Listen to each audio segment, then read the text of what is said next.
तीन चीजें गुप्त रहो चाहिए। सबसे पहलो तुम्हारो भजन। सो आजकल भजन भी प्रदर्शन बन गो। आदमी शंकर जी के मंदिर जा रहा हो, शंकर जी को बाद में देख रहा हो, पहले सेल्फी ले रहा हो शंकर जी के संग। हो रहा हो जो कि नहीं हो रहा हो, और तुरंत सोशल मीडिया पे गिर गो कि आज श्रावण सोमवार पे महादेव के दर्शन करे। तो माने जो तुम्हें प्रदर्शन करने तो के दर्शन को गए थे। बोलो, देखो अभी आप लोगों ने बोनी करी होगी। अब बोनी में जो बीज माटी में दब गओ वही को बीज बनो, पेड़ों के नहीं बनो। और जो बोनी मशीन में से उचट गओ और मट्टी में नहीं दबो, वो खुद चरेरू चुन गए कि नहीं चुन गए। ऐसा ही जो भजन अगर हमाओ फिक्राओ है बाहर सब जान रहे, तो ये दुनिया के चरेरू चुन रहे हैं, तुम्हें कोई फल ने कहा होगा। हम लोग पुण्य करते हैं तो बांट प्रदर्शन करते हैं, और पाप करते हैं सो दबा। हम तो जब जाने जब फिर बेफोटो डारो जो गलत काम कर रहा है, सो वो छुपा के धल्ला, वो को नहीं बता रहे कि हम भीतर से कितने कारिया हैं। पाप करके छुपा रहे हो, और जो छुपा रहे हो वही वृक्ष बनेगा और उसी का तुम्हें फल मिलेगा। अगर पुण्य छुपा लेते तो पुण्य के फल मिलते, पर तुमने पाप छुपाया है तो ताप का फल तुम्हें मिलेगा। भजन रोड पे आ गओ, भोजन रोड पे आ गओ। भोजन भी एकांत में करो चाहिए। सो भोजन भी सार्वजनिक होगा कि नहीं होगा। भोजन में 4 शुद्धि का विशेष ध्यान रखना चाहिए। पहले तो अन्न शुद्धि, किसका अन्न है। दूसरा क्षेत्र शुद्धि, बैठ के कहां बनो है, कहां भोजन भाव है। फिर भाव शुद्धि, बनाने वाले का मन कैसा था उस वक्त। और फिर खाने की शुद्धि। खात देखो ज्यादा ने कर पाओ तो रे भैया तुम्हारे तो ही नियम बना ले कि मौन होके भोजन करने लगो। ओ में तुम्हें 2 फायदा है। हम बोले हैं को से है ने, और मौन भोजन में जितने कोरा खा जाओ सो तन से तन को भोजन और मन से राम को भजन। सीताराम सीताराम के भोजन करत रहियो। सीताराम सीताराम मन में जपत रहियो, भोजन करत रहियो। और घर की किलकिल बच जे तुम बोल हो ही नहीं। सो 2 आदमों की घटापटी बंद। कैसे आज 2 आदमों में नहीं बन रही घड़ी। हिंदुस्तान पाकिस्तान जैसे हालात हैं, फिर भी कह रहे हम साथ साथ हैं। अब 2 आदमों को 10 मिनट को बैठा दे लड़ पर, देखो गारंटी कहा ही लड़ बैठ। लड़त कितने पे हुए हैं। घरवारी के थे तुम हमें अबे तक समझे ने, और घर वालों के थे तुम हमें समझ नहीं पाई, और 2 ही लड़ बैठा। अब बताओ जब तुम एक दूसरे को ने समझ हो तो तुम्हें को समझ है बताओ। आजकल तो एक नौ शब्द चल गओ रे। घरवारे से कहने लगी हैं जानू। हाँ जो भैया भैया आओ एक नौ शब्द। घरवारे से कहते हैं जानू, और वो की एक ना मानू। तो काय के जानू, मानू तो जानू ना, कोई जानू मानू नहीं। अरे राम राम राम, का होगा ये दुनिया का बताओ। राम को राम। बहुत बहुत सोचने वाली बात है प्यारे। भोजन की शुद्धि होनी चाहिए, बस ये। आजकल जूता पैर के भोजन बन रहे, जूता पैर के आदमी खा रहा हो नहीं खा रहा हो। अजय में बफर ने तो वही हाल किए से तुमने खाया तेरे वो बफर। आधा घंटा बाद बस सलाद की टेबल देखियो बफर में, ऐसे लगा थे जैसे पे कुत्ता लड़ पड़े हुए, इतनी घिनाई लगा था बस सलाद की टेबल। 5-7 मिनट तो अच्छी जमी रहे जब वे जमा के जाते हैं, और एक के बाद तो ऐसा लगा जैसे कुत्ता लड़ पड़े। का तरक्की करी अपन ने भी का है। देखो तो अच्छे अच्छे भज्जा हरे, 50 लाख की गाड़ी, 50 लाख को सोनो पे रहे भज्जा, और 5 रुपया की प्लास्टिक की प्लेट लें, पूरे गार्डन में रोटी मांगत फिर रहो। वो शर्म ने लगी यार तुम्हें,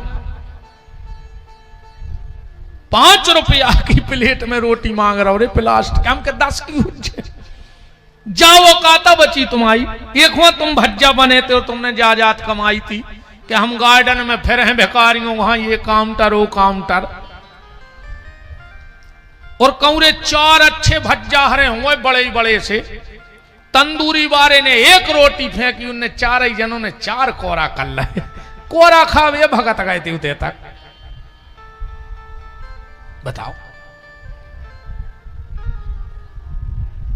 भजन रोड पे आ गया जो गुप्त होना था, भोजन रोड पे आ गया जो गुप्त होना था, और एक बात संकेत में समझना, घर की मान मर्यादा भी रोड पे आ गई कि नहीं आ गई।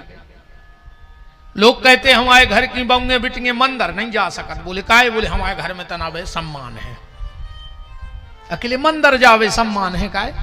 और बारात में जब पूरे घर के रोड पे नच रहे थे, जब कहां बैठ गए थे तुम मोलोका के, उदना ने आई तुम्हें सम्मान की खबर कि हमारे घर की बंगे बिटिंगे रोडों पे हो नचत जा रही। वो दिन बताओ थे तुम कितने सम्मान बारे हते, फिर नहीं है तुम्हें सम्मान की होश। भोजन का नियम है, जिस घर में 2 भाई एक थाली में बैठ के भोजन करते हो, मैं शिव महापुराण की मंच से वचन देता हूं, उसके घर में कभी धन की कमी नहीं आ सकती है। अगर 2 भैया एक थाली में बैठ के खाएं घर में, उसके घर में कभी धन की कमी नहीं आएगी।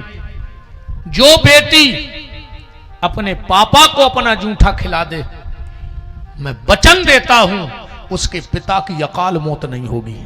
इन बेटियों में इतनी ताकत है, अगर ये अपना जूठा अपने पापा को खिलाएं तो बड़ी से बड़ी अलग। और ये मेरी बातें नहीं है, आप महाभारत उठा करके पढ़िए। मैंने कल भी कहा था कि मेरी कोई भी बात बगैर प्रमाण के नहीं होगी। शब्द बुंदेली होंगे पर बगैर जिसको शंका हो, आप हाथ उठाओ कि गुरुजी ऐसा कहां लिखा है जो आप बोल रहे हो, हम बताएंगे आपको यहां लिखा है। जो भाई भाई एक थाली में भोजन करें, उसके घर में धन की कमी नहीं आ सकती। जो बेटी अपने पिता को जूठा खिलाए, उसके पिता की अकाल मौत नहीं हो सकती। बड़े से बड़ा संकट भी ये बेटियां टाल दिया करती हैं पिताजी का। और जे के घर में पति और पत्नी एक थाली में भोजन करें, वो के घर में समस्या की कमी नहीं आ सकती। कभी पति पत्नी को एक थाली में भोजन नहीं, अरे मनो आजकल तो दद्दा मिले सुर मेरा तुम्हारा तो सुर बने हमारा। देखो तुम तमाशे, अपनी अपनी थाली लगाई और अपने अपने कमरों में आप खा रहे हैं 2 ही जने, भी उनको खुआ रहे। हम तो रे जो ब्याह बरातों में देखत रहे, हाओ तमाशे। हम जाने तो पड़ता ही है, नहीं जाओ सो आदमी के भज्जा बड़े पंडित जी हो गए, घमंड होगा गरीबों के काय कुंज सुजात हैं। अच्छा, ज्यादातर हम लेट पहुंचत जयमाला के बाद, सो जब टेबल सी नहीं लगत भी लड़का लड़की खावे बैठत है, जब पहुंचत हम ज्यादातर। जब इनके मोड़ा ने रसगुल्ला उठाओ, मोड़ी ने चेप ला के सो मुंह बाओ, इतने में आ गो कैमरा वारो के लगो थोड़ा इधर देखो, थोड़ा इधर देखो, गर्दन ऊंची करो, इतने में रस रस पूरो बगर गो मोड़ा गोल्ला लाया खेलो। जा हालत हो गई आज की। माताओं, मेरा आपसे निवेदन है, कभी अपना जूठा अपने पति को मत खिलाना।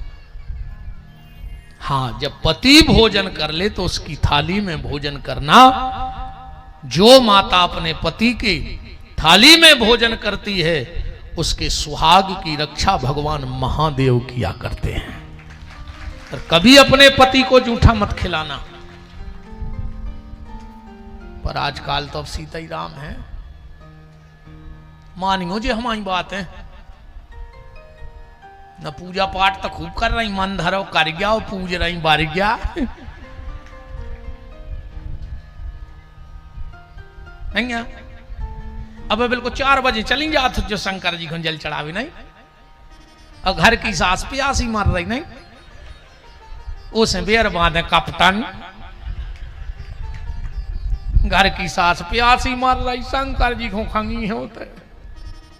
आजकल वो एक और चल रहा है, एक लोटा जल हर समस्या को हल। एक लोटा जल में शंकर जी खुश हो जाए तो टैंकर लगा ले विधायक जी से 200-400 धरवा दे पाइप शंकर जी पे 24 घंटा चलन दे। जब एक लोटा जल में खुश हो रहा है तो टैंकर में नहीं हुन्ने। एक लोटा जल हर समस्या का हल, पर जब मन में ना हो तुम्हारे छल तो हल है। और अगर मन में छल है तो तुम तो शंकर जी को नदिया में डुबो न, जो बस कार्यभार से कुछ नहीं हो रहा साहूं तो ठीक है। शिव जी के मंदिर 4 बजे की जगह 8 बजे चली जाइयो बहनों, पर अगर घर में बूढ़ी सास होए तो 1 लोटा जल भर के अपनी सास को पिला दियो। गारंटी कहाई, अगर सास को जल पिला दिया तो सदा शिव तुम्हारे दरवाजे तुम्हारे दर्शन करने आएगा। और नाता तुम तो मारे जज्जो पूरे बेल डकारे तक धर दे मूड पे, उनकी कुछ नहीं हो रहा। कथा तो नहीं भूल गए अपन और कहां आते? अच्छा बताओ तो ईमानदारी कहां आती? एक अज्जो मोह नंजा महाराज खबर तुम तो दाएं रहो, ऐसा ही नंजा। अच्छा बताओ तो कहां आते? लक्ष्मी जी संकल्प कर रही हैं, इतने आते नहीं आते। 3 बार विष्णु पैसे कथा आ गई घेरा हूं, इतने आते। बाबी हमारी जिम्मेदारी है, हम कितना घुमा दें ले आए ठिकाने पे। तो 3 बार पंडित जी विष्णु कहते हैं और 3 बार यजमान विष्णु कहता है। यजमान कहता है मैं भगवान विष्णु की कसम खा के कहता हूं, मैं जो आपसे पूजा पाठ करवाऊंगा उसकी दक्षिणा आपको दूंगा। तो पंडित जी कहते हैं हम भी विष्णु की कसम खा रहे, हम भी तुम्हारी पूजा पाठ ईमानदारी से करेंगे। अब अगर पंडित जी चूक रहे हैं तो को प्रायश्चित पंडित जी भोग हैं, क्योंकि उनने कसम खाई है विष्णु की। 3 संपत्ति बहुत मुश्किल से पचत हैं। नानी को धन, ममियावरे की जायदाद ऐसी नहीं पचे जे को हो सो कल ले खबर। हाँ ममियावरे की जायदाद नहीं पचा सकत। नानी को धन, जजमानी को धन, पंडिताई को पैसा ऐसो नहीं पचे।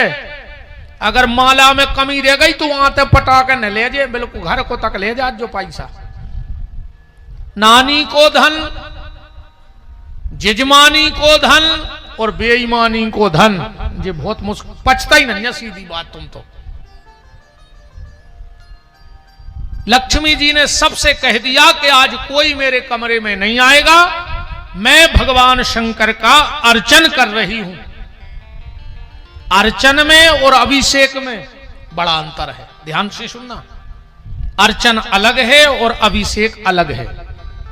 अभिषेक सिर्फ भगवान शंकर का होता है और अर्चन सब देवताओं का होता है।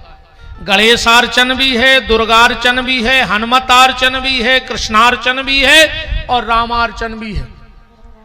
अर्चन सबका है, पर अभिषेक खाली भोलेनाथ का होता है।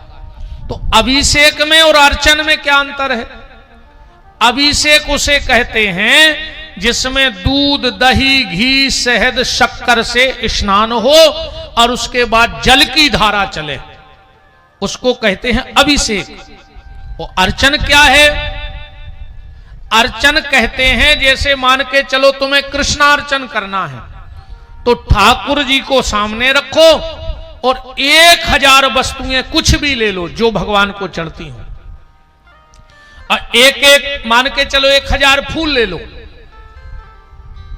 और भगवान कृष्ण के 1000 नाम से एक पुष्प उन पे चढ़ा दो, तो वो हो जाएगा कृष्णार्चन। हनुमतार्चन हनुमान जी के नाम से दुर्गार्चन होता है, रामार्चन होता है और शिवार्चन होता है। 1000 वस्तुएं चढ़ा दो। भगवान की कृपा से कई वर्षों से मेरे घर में हर श्रावण को पूरे महीने अर्चन चलता है। हमारे राम भले यहां हैं, पर पूरे महीने 1000 वस्तुएं भोलेनाथ को अर्पण की जाएंगी। कभी नर्मदा जल 1000 आचमनी, कभी गंगा जल से, कभी दूध की 1000 आचमनी, कभी दही से, कभी शक्कर चढ़ा दो, कभी तिल से, कभी दूबा से, कभी बेलपत्र से। अर्चन का बड़ा महत्व है। अगर आप में से किसी को सौभाग्य मिल जाए, ज्यादा मंत्र ना आए तो कोई बात नहीं, आप 1000 चावल के दाने गिन लें और किसी भी शिव मंदिर में बैठ जाएं और उत्तर मुख होके बैठें। अर्चन का नियम है कि उत्तर मुख होके करना चाहिए। तो उत्तर मुख होके बैठ जाओ, एक एक चावल का दाना उठाओ, ओम नमः शिवाय, ओम नमः शिवाय, ओम नमः शिवाय, ऐसा 1000 बार चावल चढ़ा के देख लो, तुम्हें भगवान शिव की कृपा का आनंद मिल जाएगा। अर्चन का बड़ा महत्व है। किसी भी देवी देवता का अर्चन करो। जीवन में एक बार जिसको अपना इष्ट मानते हो, तुम राम को इष्ट मानते हो, कृष्ण को, हनुमान जी को, भोलेनाथ को, तो जीवन में एक बार अर्चन जरूर करना। अभिषेक तो खूब होते हैं पर अर्चन नहीं होते हैं ज्यादातर, तो जीवन में अर्चन जरूर करना।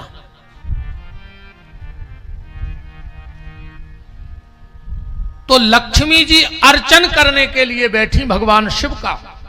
1000 नारियल चढ़ाने थे। 1000 नारियल गिन के रख लिए। अब भगवान शिव की माया शिव जाने। 999 नारियल बचे, एक नारियल कहां चला गया वो तो भोलेनाथ जाने। अब तो साहब लक्ष्मी जी घबरा गई कि आसन से उठ नहीं सकते, क्योंकि पति की कसम खा के बैठे हैं 3 बार विष्णु। सबसे मना कर दिया कि कोई भीतर आएगा नहीं। अब क्या करें, कैसे फल चढ़ाएं भगवान शिव को? तो जब माता लक्ष्मी को कोई रास्ता ना सूझा तो बगल में खडक पड़ी थी। माता लक्ष्मी ने अपना स्तन काट के भगवान शंकर की पिंडी पे चढ़ा दिया। और जो अपना स्तन काट के शिव पिंडी पे चढ़ाया, भगवान शिव प्रकट हो गए और उस स्तन को ले जाकर के कैलाश की मिट्टी में रख दिया और उसी से बेल के वृक्ष की उत्पत्ति हुई है। बोलो वृंदावन बिहारी लाल की। अब प्रमाण के लिए बिल्व महत्व पढ़ लेना और श्री सूत्र पढ़ लेना। मैंने बिल्कुल पढ़ के आपको बताया है कि लक्ष्मी के स्तन से बेल के वृक्ष की उत्पत्ति हुई है। अब भगवान शिव को बिलपत्र कैसे चढ़ाना चाहिए? हम लोग मंदिर में जाके सीधा बेलपत्र पिंडी पे रखते हैं कि नहीं रखते? जबकि कभी भी भगवान शिव को सीधा बेलपत्र पिंडी पे नहीं रखना चाहिए और कभी भी सीधा जल भगवान शंकर के ऊपर नहीं चढ़ाना चाहिए। क्यों? क्योंकि इसी ग्रंथ में लिखा है कि भगवान शिव की जो पिंडी है उसके ऊपर मूल में चंड का वास है। चंड का श्लोक पढ़ लो। बाण लिंगम च लोह लिंगे सिद्ध लिंगे स्वयं भवी न चंडकारा अधिकारा भवेत। चंड का स्थान है और अगर सीधा बेलपत्र चंड को पड़ता है, यहीं रखेंगे ना ऊपर, जब चढ़ाएंगे पिंडी पे तो जल चढ़ाएंगे तो पहले चंड को मिलेगा और चंड जैसे ही जल बेलपत्र छूता है और जल और बेलपत्र चढ़ाने वाले की बुद्धि में बैठ जाता है। इसलिए आज इतनी पूजा पाठ होने के बाद भी हमारी बुद्धि जैसे ही की तैसी है, चंडालों जैसी, क्योंकि हमें क्रिया पता नहीं है।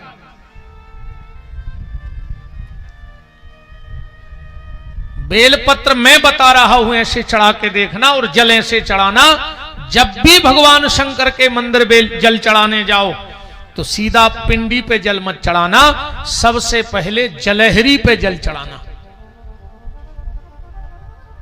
और 3 बार जल चढ़ाना, चाहे 2-2 बूंद जल जलहरी पे चढ़ाना। और जो साथ में पूजन सामग्री को सिंदूर जरूर ले जाना, पहले जलहरी पे 3 बार जल चढ़ा के 3 बार सिंदूर लगाना जलहरी पे। अब फिर इसके बाद उस लोटे से जल भगवान शंकर को चढ़ाना चाहिए, क्योंकि हर चीज की क्रिया है। देखो, एक गोली रोग ठीक करती है, पर सब गोली अच्छी थोड़ी होती है। भाई कहूं सेल पास की गोली हो और तुमने खा ली के गोली, तो गोली आए मार जाओ कि नहीं मार जाओ। और सेल पास की गोली में तो टेम लग, अकाउ 315 की हो, गोली तो गोली आए नहीं है, गोली तो गोली है।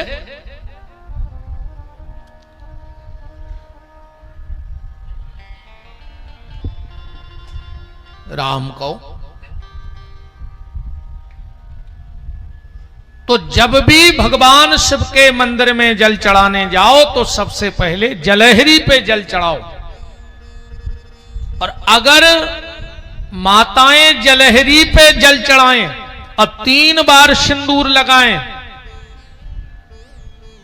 तो मैं अपने गुरुदेव के आशीर्वाद से आपको यह विश्वास दिलाता हूं, तुम्हारे बेटे और तुम्हारे पति का कभी वाहन दुर्घटना से मृत्यु नहीं होगी। मैं चैलेंज करके जा सकता हूं इस बात को। कभी तुम्हारा पति और तुम्हारी गोद का लल्ला, तुम्हारी गोदी और तुम्हारी मांग, गोदी माने बेटा, मांग माने पतिदेव, कभी भी वाहन दुर्घटना से मृत्यु नहीं होगी। अकाल मृत्यु वो मरे जो कर्म करे चांडाल का, मौत उसका क्या बिगाड़े जो भक्त हो महाकाल का।